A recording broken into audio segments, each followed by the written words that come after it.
ರಾಜ್ಯದ ಶಾಲಾ ಕಾಲೇಜುಗಳ ಬಗ್ಗೆ ಸರ್ಕಾರ ಈಗ ಬಹಳ ದೊಡ್ಡ ಮಟ್ಟದ ಸಂಚಲನ ಮೂಡಿಸುವ ನಿರ್ಧಾರವನ್ನು ತಗೊಂಡಿದೆ. ಕಳೆದ 2 ವರ್ಷಗಳಿಂದ ಇಡೀ ದೇಶದಲ್ಲಿ ಸೌಂಡ್ ಮಾಡಿದ ಹಿಜಾಬ್ ವಿವಾದಕ್ಕೆ ಈಗ ಹೊಸ ಟ್ವಿಸ್ಟ್ ಸಿಕ್ಕಿದೆ. ಹೌದು, 2022ರಲ್ಲಿ ಬಿಜೆಪಿ ಸರ್ಕಾರ ತಂದಿದ್ದ ಆ ಒಂದು ರೂಲ್ಸ್ ಇವತ್ತಿಂದ ಬದಲಾಗಿದೆ. ಹಿಜಾಬ್ ಮಾತ್ರವಲ್ಲ, ಜನಿವಾರ, ರುದ್ರಾಕ್ಷಿ ಮತ್ತು ಶಿವ ದಾರಕ್ಕೂ ಒಂದು ಹೊಸ ಆದೇಶ ಬಂದಿದೆ. ಹಾಗಾದ್ರೆ ಕೇಸರಿ ಶಾಲ್ನ ಕಥೆ ಏನು? ಸ್ಕೂಲ್ಗಳಲ್ಲಿ ಇನ್ ಮುಂದೆ ಏನೇನ್ ಬದಲಾವಣೆ ಆಗುತ್ತೆ? ಕಂಪ್ಲೀಟ್ ಮ್ಯಾಟರ್ ಹೇಳ್ತೀನಿ, ಮಿಸ್ ಮಾಡಿ ಕೊನೆ ತನಕ ನೋಡಿ. Hi friends, welcome back to ಐಫೈ ಕನ್ನಡ ಯೂಟ್ಯೂಬ್ ಚಾನಲ್. ನಾನು ನಿಮ್ಮ ಬಗ್ಗೆ. ಸ್ನೇಹಿತರೆ, ಮೇ 13ರಂದು ಸಿದ್ದರಾಮಯ್ಯ ಸರ್ಕಾರ ಒಂದು ಹೊಸ ಗುಡ್ ಲೈನ್ ಒಂದು ರಿಲೀಸ್ ಮಾಡಿದೆ. ಇದರ ಪ್ರಕಾರ 2022ರ ಫೆಬ್ರವರಿಯಲ್ಲಿ ಬಿಜೆಪಿ ಸರ್ಕಾರ ಹೊರಡಿಸಿದ್ದ ಸಮವಸ್ತ್ರ ಕಡ್ಡಾಯದ ಆದೇಶವನ್ನು ಈಗ ವಾಪಸ್ ಪಡೆಯಲಾಗಿದೆ. ಈಗಿನ ಹೊಸ ರೂಲ್ಸ್ ಪ್ರಕಾರ ವಿದ್ಯಾರ್ಥಿಗಳು ಶಾಲಾ ಸಮವಸ್ತ್ರ ಜೊತೆಗೆ ತಮ್ಮ ಧಾರ್ಮಿಕ ಪದ್ಧತಿಗೆ ಅನುಗುಣವಾಗಿ ವಸ್ತ್ರಗಳನ್ನು ಧರಿಸಬಹುದು. ಅಂದ್ರೆ ಹಿಜಾಬ್, ತಲೆವಸ್ತ್ರ, ಪೇಟ ಮತ್ತು ಟವಲ್, ಜನಿವಾರ, ಟರ್ಬನ್, ಪವಿತ್ರ ದಾರ, ಶಿವನ ದಾರ ಮತ್ತು ರುದ್ರಾಕ್ಷಿ ಧರಿಸೋಕೆ ಈಗ ಗ್ರೀನ್ ಸಿಗ್ನಲ್ ಸಿಕ್ಕಿದೆ. ಶಿಕ್ಷಣ ಸಚಿವರಾಗಿರುವಂತಹ ಮಧು ಬಂಗಾರಪ್ಪ ಅವರು ಹೇಳಿರೋ ಪ್ರಕಾರ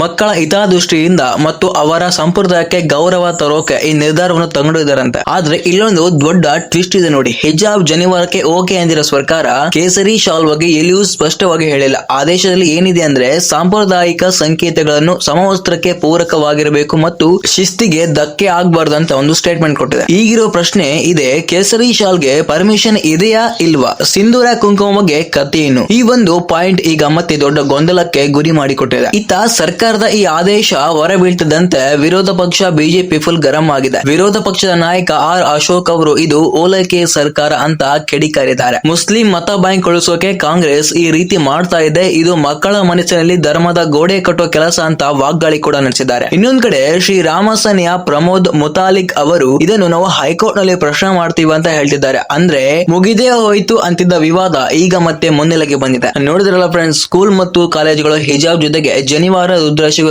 ಅವಕಾಶ ಸಿಕ್ಕಿದೆ. ಸರ್ಕಾರದ ಈ ಒಂದು ನಡೆಯ ಬಗ್ಗೆ ನಿಮ್ಮ ಪರ್ಸನಲ್ ಅಭಿಪ್ರಾಯ ಏನು? ಇದು ಸರಿನಾ ಅಥವಾ ತಪ್ಪಾ? ಕಮೆಂಟ್ ಮಾಡಿ ತಿಳಿಸಿ. ನಿಮ್ಮ ಫ್ರೆಂಡ್ಸ್ ಅಂಡ್ ಫ್ಯಾಮಿಲಿಗೆ ಈ ವಿಡಿಯೋನ ಶೇರ್ ಮಾಡಿ. ಇಂತಹ ಬ್ರೇಕಿಂಗ್ ನ್ಯೂಸ್ ಗಾಗಿ ಐಫೈ ಕನ್ನಡ ಚಾನಲ್ ಈಗಲೇ ಸಬ್ಸ್ಕ್ರೈಬ್ ಮಾಡ್ಕೊಳ್ಳಿ.